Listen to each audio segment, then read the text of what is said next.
There's only three things that some people may need to reverse sleep apnea. One of them was able to do it for myself. Obviously, this is just for educational purposes. This is not meant to be a replacement for CPAP surgery or anything else in between.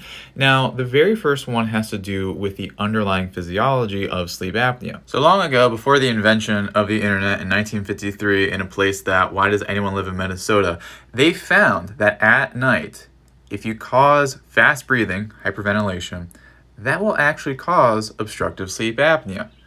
Okay, that's the research. And this happens because of there's some narrowing, right? And then you breathe faster because of that narrowing in your airway.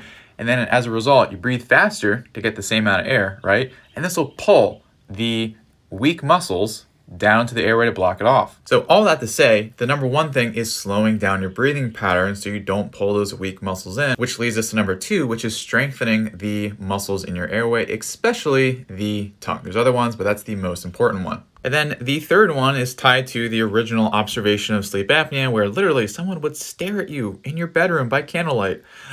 They used to think sleep apnea, or they first thought of it as like nocturnal asthma. Now, they were wrong, but those two, asthma and sleep apnea, share a very oversensitive airway. That means something can trigger it to be a little bit more narrow because there's a lot of inflammation. So doing things like removing inflammatory foods, reducing stressors, reduce inflammation to reduce the sensitivity of your airway. Now, we're just scratching the surface of those three pillars, and you're always free to just learn more by watching more videos. But if you want the simplest step-by-step way to do that, working with us, go to apneareset.com/thrive.